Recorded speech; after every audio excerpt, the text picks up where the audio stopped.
Assalamu alaikum. In this lecture I am going to discuss another important issue, which is pattern mining and society. Especially I am going to focus on the privacy issue in data mining.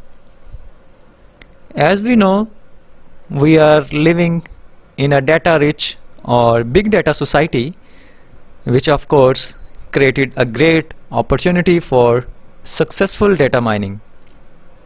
But on the other hand, people do have concerns like about whether pattern mining may violate people's privacy or security. Actually, data mining may naturally have potential adverse side effects, like it compromise the privacy. So the privacy and accuracy are typically contradictory in nature, because if you want your pattern mining produces accurate results, then in many cases the privacy may be compromised. But if you want to protect your privacy in a very tight manner, then the accuracy of the pattern mining may suffer. So the problem is we need a new technology to do privacy preserving data mining. So we ensure the data mining will achieve good results, but in the meantime we are going to protect people's privacy. So there are lots of research working on this issue, so we call which we call privacy preserving data mining. This study generally focused on three categories on privacy. The first one, which we call input privacy, or you can think about data privacy or data hiding. Essentially, how do we hide data? We can hide data to prevent data miners from the reliable extracting confidential or private information.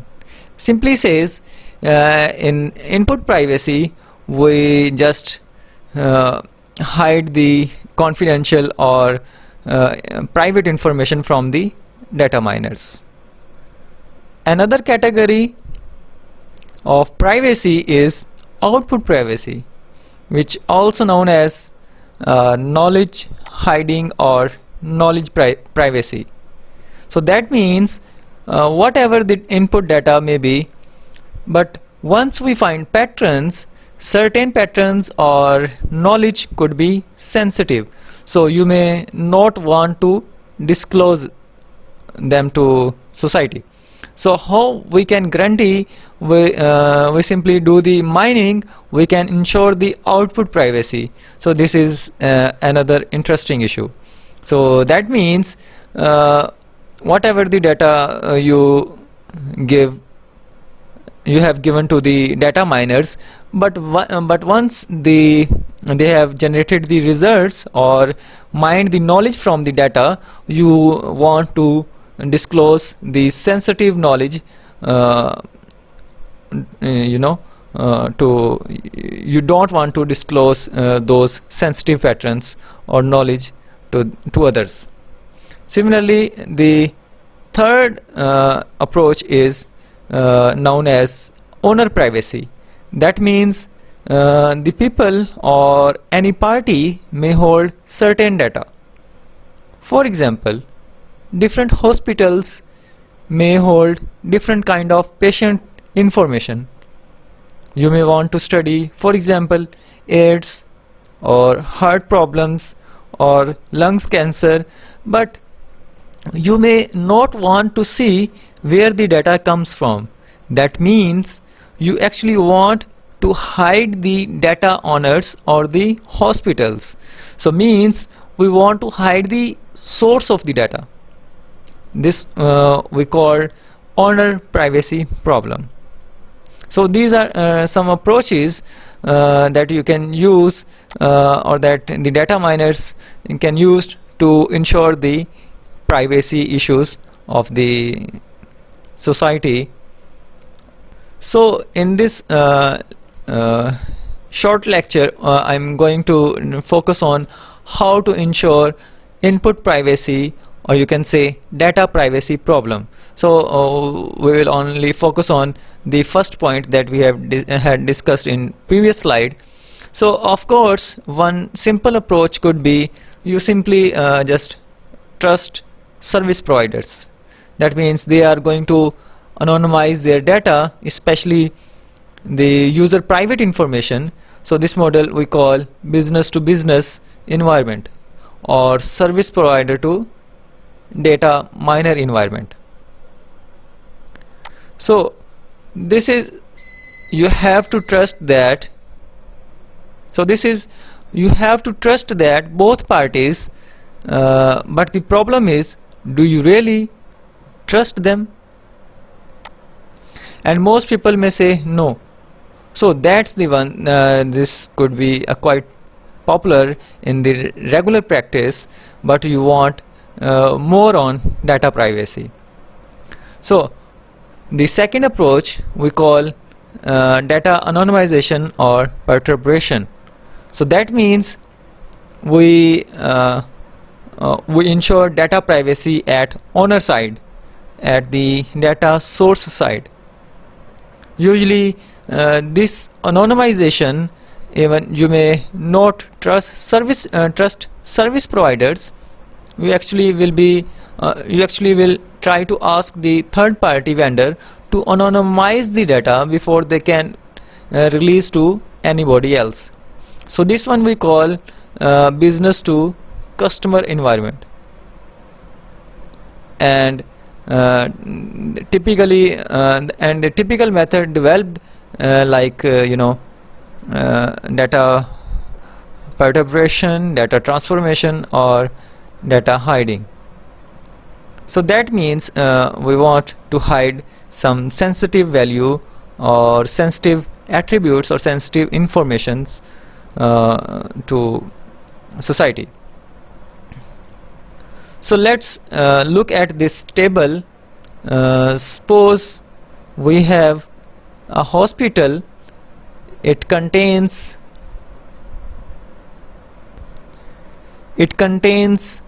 certain problem of, like, the data is patient ID, you get the zip code, you get age, and you get the disease.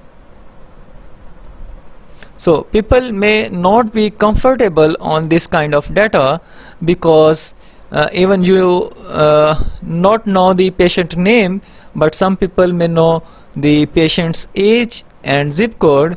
So then they can easily say, oh, this person got heart disease problem or heart problem.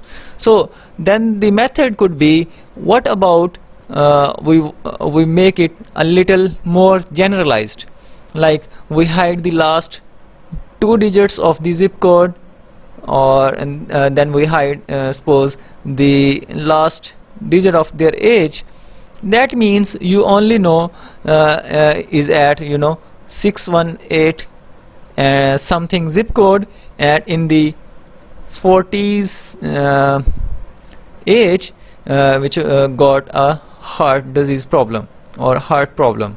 So but then you see, for the same for the same zip code and same 40s age duration, there were lots of other diseases. So you have no way to tell this person whether they got a heart problem, cancer, flu, or something else. So in that sense you may feel more comfortable. So this is one approach to hide the owner's privacy or hide the confidential information. So but if you got suppose if you got only 3 records, and you may still not very comfortable, like there are only 3 instances or only 3 objects, so people can easily find that which person got the heart problem or cancer problem.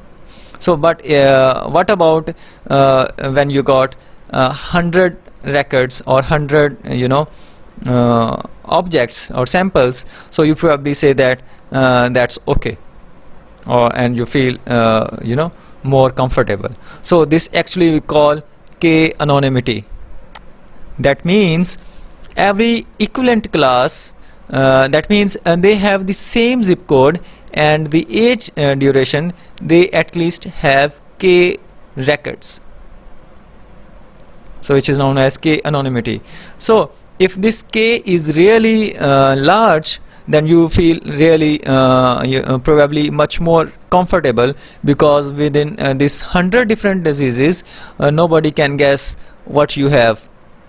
Okay, so but this may not still be sufficient. For example, what about all these ages, the zip codes, and suppose in the 30s everybody got diabetes. That means everyone in this the zip code, and everyone in the 30s age, everybody got a diabetes. Then when you release it, when you release those the patterns, then you can easily see you do get diabetes. So that means this record, even this K is not sufficient. You want to ensure this disease, this sensitive attribute got at least L distinct values. L distinct values, which we call this L diversity. But even this L diversity, what about the majority people got diabetes? So you still feel not comfortable. So there are some other studies, for example T closeness, differential privacy. So there are lots of research are going to see how to ensure people have no way to guess what you have. So I'll not going into detail, but there are many good research papers that I had listed at the end. So at the next slide, so some typical papers you may like to go deeper by reading them. So if I summarize this approach, so that how can we ensure input privacy? So there are we have two approaches. Like approach one, we have simply which is known as business to business environment, in which हमारे पास like business to business environment में हम लोग ये कहते हैं, suppose करते हैं कि like you have to trust the data miner. मतलब means कि आप जिसे data provide कर रहे हैं, you have to trust those service providers. Means जिससे आप अपने कंपनी के या अपनी ऑर्गेनाइजेशन के बारे में प्रेडिक्शन या एसोसिएशंस या पैटर्न माइनिंग करवाना चाह रहे हैं. So you have to simply trust those service providers, so which is known as business to business environment. So लेकिन ये एक मतलब हर कोई सिंपली अगर मैं आपसे पूछूं कि आप सर्विस प्रोवाइडर पे ट्रस्ट कर सकते हैं, so most of you people may say no, we do not trust on the service providers, because if you have very sensitive information or very private information or data, you even not trust the service providers. So the second approach is data anonymizations, means you hide some type of data or some attributes, और hide करना तो नहीं कहेंगे, मतलब हम किसी तरह से अपने डाटा को एनोनिमाइज कर देते हैं, किस तरह अपने डाटा को हाइड करने की कोशिश करते हैं. सो उसके लिए डाटा परटर्बेशन की टर्म यूज़ होती है, या मेथड है, या डाटा ट्रांसफॉर्मेशन, हम किसी तरह अपने डाटा को ट्रांसफॉर्म कर देते हैं, या फिर हम लोग अपने सेंसिटिव एट्रीब्यूट्स को हाइड कर देते हैं. सो ये बिजनेस टू कस्टमर इन्वायरमेंट कहलाता है. सो उसकी एग्जांपल हम लोगों ने देखी कि यहाँ पे हमारे पास एक हॉस्पिटल का डाटा सेट है, जिसमें हमारे पास डाटा सेट के अंदर आईडीज़ हैं, पेशेंट आईडीज़ हैं, उनके जिप कोड्स हैं, मींस कि वो पेशेंट कहाँ कौन से रीजन से बिलोंग करते हैं, देन हमारे पास पेशेंट्स की एज है, एंड देन उन्हें जो प्रॉब्लम्स हैं, जो उनको डिजीज़ है, like heart disease, cancer disease और फ्लू. सो अगर हमारे पास एक डाटा सेट है तो उसमें सिंपली अगर इसको डिस्क्लोज़ किया जाए तो उससे हम देख सकते हैं कि लाइक इस रीजन में और इतनी एज का पर्सन अगर कोई है, सो उससे हार्ट डिजीज़ है. So it's simply to identify, आसानी से आइडेंटिफाई किया जा सकता है, चाहे अगर चाहे उसका नेम नहीं भी दिया हुआ. सो उसके लिए हम लोग बात करते हैं कि अनोनिमिटी. सो इसमें like each equivalent class contains at least के रैकेट्स. लाइक अगर हम जिप कोड की बात करें और एज लिमिट की बात करें, लाइक जिप कोड ये है एंड एज एट्रीब्यूट ये है, एज की लाइक 40s की है. लाइक फर्स्ट तो हम लोगों ने क्या कर दिया, अपने डाटा को अनोनिमाइज कर दिया. लाइक हर जिप की कोड के लास्ट 2 डिजिट्स को हम लोगों ने स्किप कर दिया और वहाँ पे स्टैटिक डाल दिया. Like zip code is 618 something, like वो 01 हो सकता है, वो 15 हो सकता है, वो 04 हो सकता है. सो यहाँ पे एक तरह से अनोनिमाइज कर रहे हैं हम अपने डाटा सेट को. सो सिमिलरली अगर 45 है तो हमने उसके एज के लास्ट जो डिजिट्स हैं उनको हम लोगों ने अनोनिमाइज कर दिया. लाइक 40 ये अब like not only to 45 years, अब वो 41 ईयर्स का भी हो सकता है, 49 ईयर्स का भी हो सकता है. सो यहाँ पे किसी तरह से हम लोग अगेन उसको हाइड करने की कोशिश कर रहे हैं, डाटा को ट्रांसफॉर्म करने की कोशिश कर रहे हैं. लाइक यहाँ से सिंपली देखा जा सकता है कि वो इस जिप कोड एरिया के रहने वाला वो पर्सन है और इसकी एज 45 है और इसको हार्ट प्रॉब्लम है. लेकिन यहाँ पे क्या है कि हमारे पास 3 डिफरेंट रिकॉर्ड्स आ गए और यहाँ से आइडेंटिफाई करना थोड़ा मुश्किल है. सो बट इसका एक सोल्यूशन ये भी एक इशू ये भी है कि अगर हमारे पास लाइक ये 3 केसेस हैं जिसमें सारे 40s एज के पर्सन्स हैं और सारे उनको क्या है वो 618 जिप कोड से हैं. सो अगर उन सारों को हार्ट डिजीज़ हो, हार्ट प्रॉब्लम हो, सो अगेन यहाँ से आइडेंटिफाई करना फिर आसान हो जाएगा कि इसे जिप कोड के रहने वाले और 40s एज के उन सारों में हार्ट प्रॉब्लम है. सो अगेन वहाँ से इजीली आइडेंटिफाई किया जा सकता है. So you may not feel comfortable with this.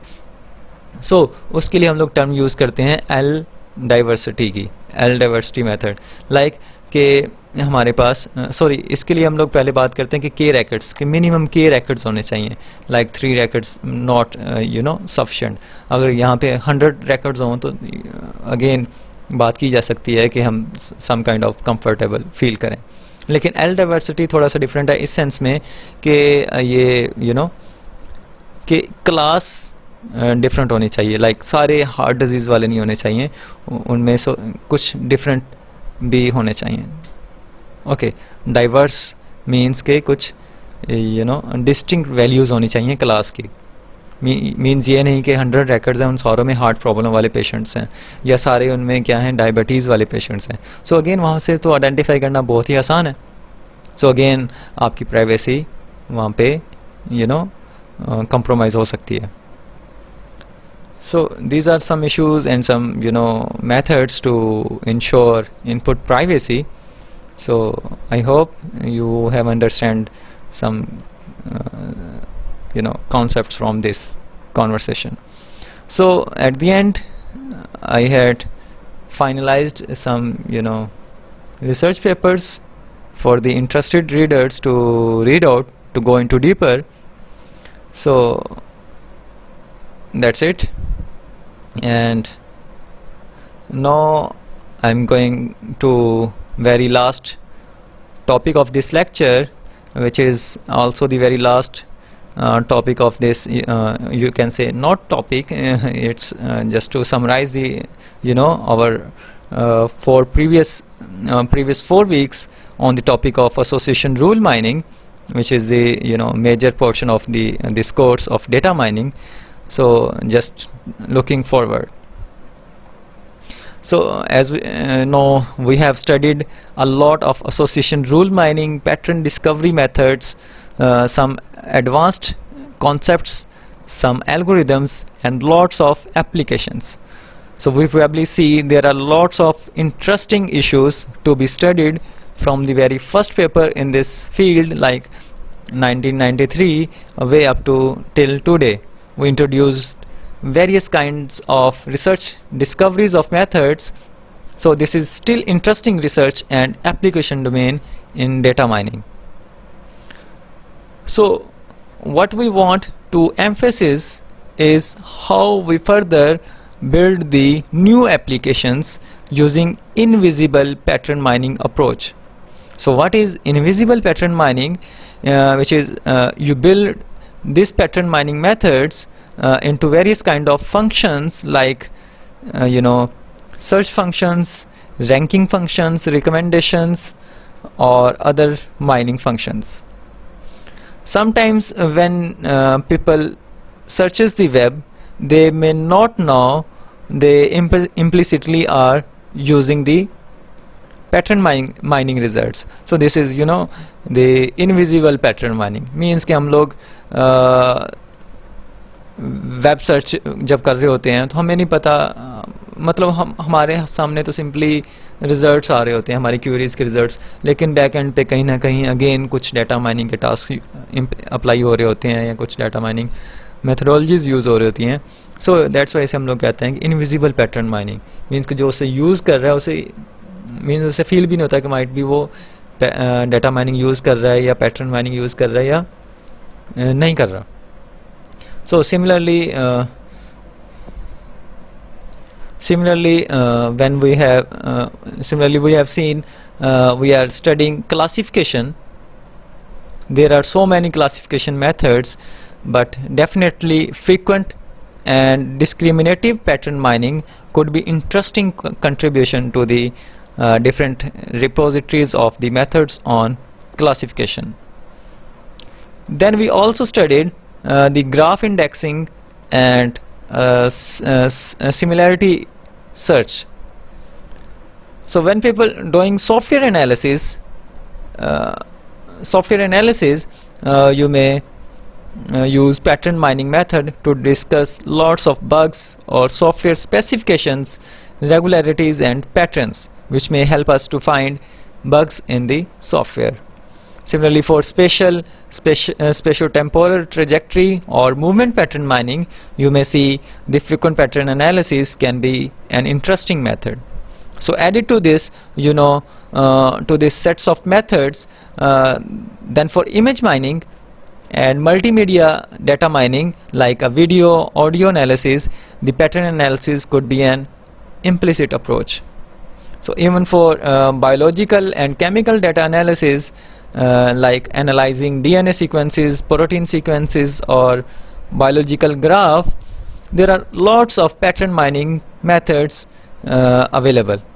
So even for when people search the web or make a recommendation of your products, or when you study click streams to enhance your search, the pattern mining may play an important role in this.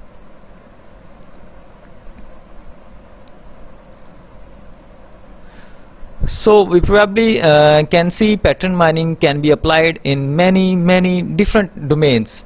So this is invisible pattern mining could be very important.